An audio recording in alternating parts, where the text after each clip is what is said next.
આપણે અત્યારે વાત કરી કે હનુમાન ચાલીસાના પઠનથી આ બધું દૂર થાય છે કે કોઈક વસ્તુની પ્રાપ્તિ થાય છે, બરોબર? કે જેમાં આપણે વાત કરી કે ડિસિપ્લિન છે, ફોકસ છે અને આ બધી વસ્તુ આપણે એમનાથી પ્રાપ્ત કરી શકીએ અને અથવા આપણા મનને શાંત કરી શકીએ. પણ આપણે એવી રીતે જોવા જઈએ તો મેક્સિમમ હિલિંગ બેનિફિટ આપણે કહેવાય છે હનુમાન ચાલીસાથી પ્રાપ્ત કરવું હોય તો પર્ટિક્યુલર એવું કંઈ છે કે કયા સમયે વાંચવી, ક્યારે વાંચવી, કેવી રીતે વાંચવી, આવું કંઈ હોય છે? એ હોય છે. હવે હું એમ તમને કહું કે વહેલી સવારે બ્રહ્મ મુહૂર્તમાં અથવા રાત્રે સૂતી વખતે, પણ એવો કોઈ ક્યાંય ડોક્યુમેન્ટેડ ટાઈમ નથી કે આ ટાઈમે કરવાથી આવું થાય. શા માટે શરૂઆત, જેમ કે તમે શરૂઆત કરો છો ઓફિસે આવવાની, એ તમારી શરૂઆત થઈ.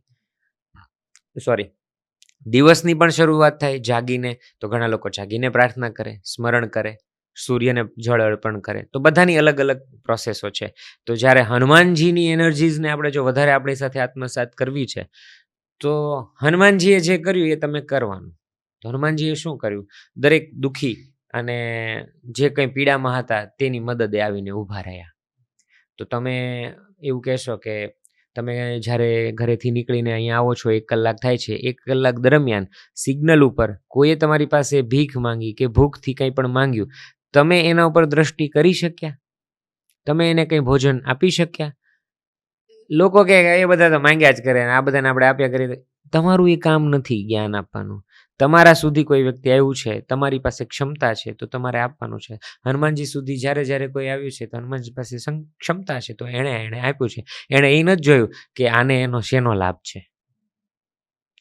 સૂર્ય એમના ગુરુ છે, તો એમણે કીધું કે પુત્રની તમારે સાથે રહેવાનું. સુગ્રીવ જે છે એ સૂર્યના પુત્ર, તો એમની સેવા માર્યા. ત્યારબાદ રામજીની સેવા માર્યા. તો એમને દરેક જગ્યાએ કામ કર્યું, વિભીષણજીનું કામ પાર પાડ્યું. તો આ બધી જગ્યાએ શું થયું? તો જે તમારો જે ઇનિશિયલ સવાલ હતો એ ઉપર પાછો આવું કે વધારે ઇફેક્ટ લાવી છે તો શું કરવું? તો મારી દ્રષ્ટિએ જો 112 પાઠ કરે એટલે કે 100 વાર પાઠ કરીને જ પ્રાપ્ત કરવાની મારી દ્રષ્ટિએ આ વાત નથી. તમારી સત્યપૂર્વક ભાવથી થયેલી એક પણ હનુમાન ચાલીસા એ જ મેજિક કરી શકે છે જે 100 થી કરી શકે છે. અને 100 વખત ન કરીને તમે 100 વખત કરો અને 4, 5, 6 કલાક બેસીને તમે પઠન કરો, તો એનો મતલબ એવો પણ નથી કે એ ઇફેક્ટ નથી કરતું. ઓબ્વિયસલી જ્યારે તમે સતત કોઈ વસ્તુના ચિંતનમાં એટલો સમય આપો છો, તો એની ઇફેક્ટ આપણા મન ઉપર, આપણા શરીર ઉપર થયા વગર ના રહે.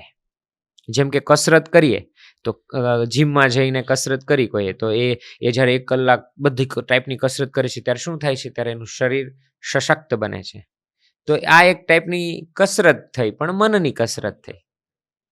તો એ હું એવું માનું છું કે તમે ગાડીમાં ભલે સાંભળો છો, તમે ઓફિસમાં શરૂ કરતા પહેલા તમે સાંભળો છો, પણ તુલસીદાસજીએ જે કહ્યું છે ને કે જોય પઢે હનુમાન ચાલીસા, નહીતર તો એ આ પઢે લખે છે, પણ લખે તો છે જ ને કે તુલસીદાસજીએ જ્યારે લખી હશે ચોપાઈ, ત્યારે એને લખી હશે ને કે જોય પઢે હનુમાન ચાલીસા. તો એને એવું કેમ નહીં લખ્યું હોય જોય લીખે હનુમાન ચાલીસા, જોય સુને હનુમાન ચાલીસા, જોય બોલે હનુમાન ચાલીસા? કહી શકતા હતા ને, તો એને કેમ એવું કહ્યું હશે કે જોય પઢે હનુમાન ચાલીસા? તો મારી દ્રષ્ટિએ જો એની ઇફેક્ટ લેવી છે તો આવડવા છતાંય તે, કેમ કે મેં છેલ્લા સમયમાં જેટલાને મળ્યો ને, અમને તો હનુમાન ચાલીસા મોઢે છે, આમાં શું મારે લાભ થવાનો એમ આ તમારી બુકથી કે એના થકી?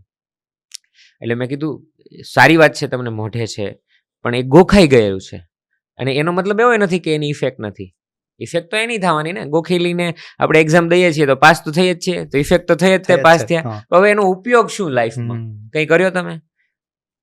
ભણતરને અને આજના કાર્ય સાથે એટલી અસંગતતા થઈ ગઈ છે કે હવે લોકો ભણવાનું પસંદ નથી કરતા અને ડાયરેક્ટ સ્કિલ બેઝ ઉપર જવા માંડ્યા છે ને. તો એ એવું જ હનુમાનજી સાથે છે, હનુમાન ચાલીસા સાથે છે. એની ઇફેક્ટ લેવી છે તો એને વાંચવી પડશે. એ તમે 100 વાર વાંચો કે 1 વાર વાંચો. હા, હું એવું કહીશ ખરી કે સમયાંતરે 108 વખતનું પાઠન, 40 વખતનું પઠન કરી શકો. સ્લો વર્ઝન શરૂ કરીને તમે શ્વાસોશ્વાસની ક્રિયા સાથે એક ચોપાઈને એક્ઝેલ ઇનહેલ કરીને ચોપાઈઓનું પઠન મનમાં કરી શકો છો બોલ્યા વગર. તો એની ઇફેક્ટ બહુ જ ગજબની થઈ શકે. જ્યારે તમે શ્વાસ લ્યો છો આપણે, તો જય હનુમાન જ્ઞાન ગુણ સાગર, જય કપીશતી હું લોકો ઉજાગર. રામદૂત અતુલિત બલ એ જે છે ને જ્યારે એ એક્ઝેલ ઇન્હેલ ત્યારે તમે ઓલ્ટરનેટ ચોપાઈને જો એ કરી શકે અને એક હનુમાન ચાલીસા તમે આવી કરી તો એની ઇફેક્ટ તમે જાતે કરશો તો તમને ખ્યાલ આવશે. તો તમારા સવાલનો જવાબ એ છે કે 2 રીતે થઈ શકે તમે આવો અનુભવ કરી શકો ઘરે.